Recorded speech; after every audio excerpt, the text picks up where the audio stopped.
Hello friends, मैं Dipankar Bhatia. Hello friends, मैं दिलजान भाटिया। जिंदगी गुलजार है एपिसोड 9 मैं स्टार्ट कर रहा हूँ। स्टार्ट करते हैं।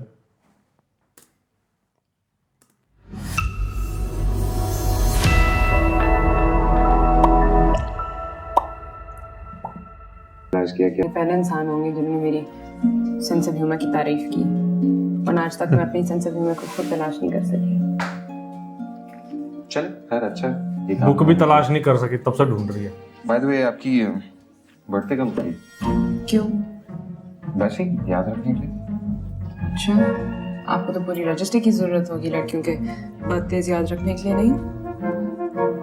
नहीं, रजिस्टर की जरूरत नहीं पड़ेगी, मेरी मेमोरी काफी अच्छी है। खैर, आप अपनी बर्थडे बता रही थी।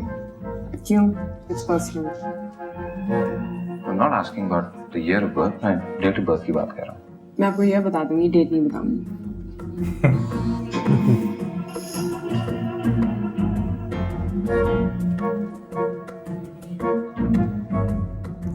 मैं तो कितने दिन से तुम्हारी तरफ आने का सोच रही थी, मगर पहले तुम्हारे घर का पता नहीं चल रहा था, फिर मुझे भी टाइम नहीं मिला।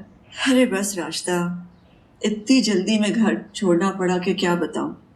और वैसे भी तुम जानती हो, आजकल इस महंगाई के दौर में किराए पे घर ढूंढना कितना मुश्किल हो जाता है। वो तो मैं समझती हूँ, और यही बात मैंने निगार के घर जाके कही कि इस तरह से मुर्तजा भाई को पहली बीवी और बच्चियों को घर से नहीं निकालना चाहिए था। फिर उसने क्या कहा? अरे उसने क्या कहना है, यूं ही आए बाएं शाएं करने लग गई। मगर सच कहूँ राफिया, कसूर उसका नहीं, कसूर तो तुम्हारे मियाँ का है, जिसे तो बीवियाँ रखना नहीं आया। कसूर तो सिर्फ और सिर्फ मेरी किस्मत का है रास्ता, ना निगार का है और ना ही मुर्तजा का। ये तो वो भी 24 घंटे कहती है कि अल्लाह ने मेरी किस्मत बहुत अच्छी कर दी, और मेरी वजह से मेरे मियाँ की भी। वरना मेरे आने से पहले यहाँ कितनी तंगदस्ती थी, कितनी गुर्बत। अब हर एक की किस्मत निगार जैसी तो नहीं हो सकती, और ना ही हो तो अच्छा। दूसरों का हिस्सा छीन छीन कर अपनी किस्मत बना लो और मियाँ को हराम की कमाई पे लगा दो। जब तक मैं मुर्तजा के साथ थी ना, मैंने कभी भी उनको हराम की कमाई कमाने पर उकसाया नहीं था। अल्लाह को भी तो वो दिखाना था ना। हजार तंगदस्ती के बावजूद हमारी गुजर औकात सिर्फ और सिर्फ हमारी तनख्वाह में होती थी। ना मैंने हराम की कमाई अपने ऊपर लगाई और ना ही अपने बच्चों पर। मगर अब ये कौन सोचता है? और मुर्तजा भाई और निगार ने तो ऊपर की मंजिल भी बनवाना शुरू कर दी है, मकान के बकिया हिस्से की रकम से। मैंने तो बहुत समझाया कि इस तरह से पैसा मत बर्बाद करो, और तुम्हें क्या फर्क पड़ जाता अगर माँ बेटियां यहीं पर रहती। बेटियों को घर से निकाल कर बाप ऊपर की मंजिल बनवा रहा है, तो कब तक रहेगी वो मंजिल? या टूट अल्लाह जाएगी। माफ कर दे।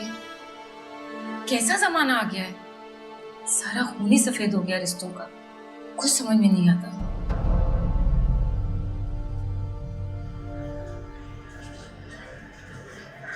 एक बात मेरी समझ में बाहर है, तुमने उस चुड़ैल को अपनी बहन की शादी पे क्यों बुलाया है? सारी क्लास को बुलाया गया। मैं सारी क्लास की बात नहीं कर रही थी, मैं सिर्फ कश्यप की बात कर रही थी। नहीं, झूठ क्यों बोल रहे हो? तुमने उसको शादी में इनवाइट किया है, उसकी दोस्त ने मुझे कहा है। किस दोस्त ने कहा तुमसे? मारिया ने कहा है कि तुमने उसको खुद हैंड रिटन इनविटेशन दिया है। क्या? मारिया को तो बकबक करने की आदत है, तुम उसकी बात क्यों बिलीव करती हो? Seems like you both have a lot in common nowadays, don't you? अच्छा, कि बुला भी लिया तो कौन सा बड़ा गुनाह हो गया? गुनाह हो गया है तारून। वो तुम्हारे साथ बदतमीजी करती है, मेरे साथ बदतमीजी करती है, हमें बुरा भला कहती है, उसके बावजूद तुमने उसे शादी पे बुला लिया है। वाह, तुम उसको इतनी इंपॉर्टेंस क्यों दे रहे हो? अच्छा, बता दूंगा कि मैं क्यों इतनी इम्पोर्टेंस देता हूँ, but not right now, okay? कम इन।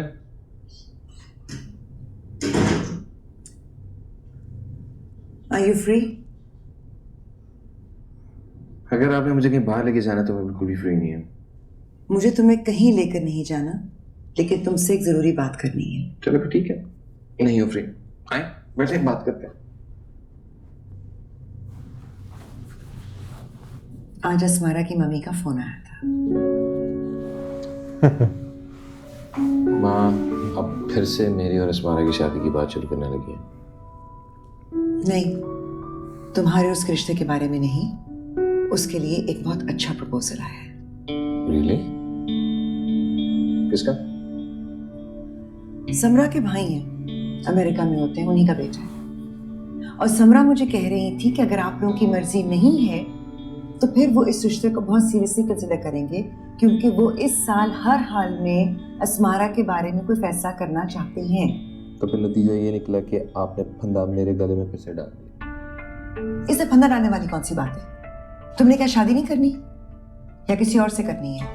माँ आप अच्छी तरह मेरा ओपिनियन जानती हो, लेकिन इसके बावजूद आप बार बार वही बात शुरू कर देती हैं मुझसे। ज़ारून, बार बार मैं बात नहीं करती, अस्मारा के पेरेंट्स करते हैं। तुम ऐसे करो, अस्मारा से को अपनी माँ से खुद बात कर। मेरे समझाने से तो वो समझती नहीं है, शायद बेटी की बात समझ में आ जाए। वरना एक बात समझ लो कि ये प्रपोजल हाथ से गया। Think about it seriously.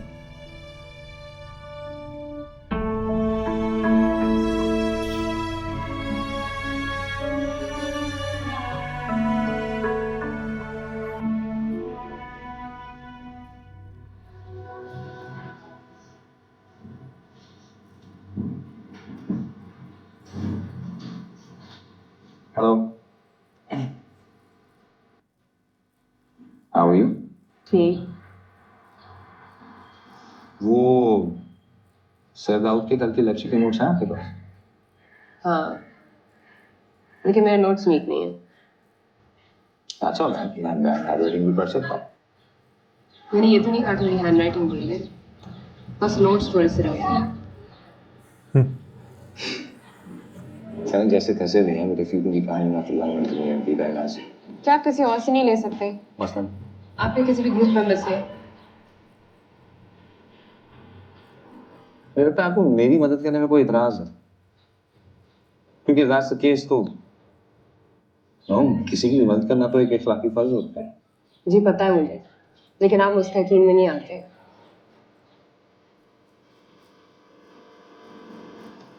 अच्छा प्लीज, अगर आप मुझे 1 घंटे के लिए लैंड कर देंगे तो मैं सिर्फ फोटोकॉपी करवा के वापस ले जाऊंगा। लेकिन मुझे नहीं लगता कि आपको मेरे नोट्स से कोई फायदा होगा। आप खामोखा में अपना वक्त ज़ाया कर रहे हैं। आप काबिल हैं किसी और के नोट्स देखकर लेक्चर समझ जाना। तो दोस्तों इसी के साथ फर्स्ट पार्ट एंड होता है, मिलते हैं सेकंड पार्ट में। Bye bye.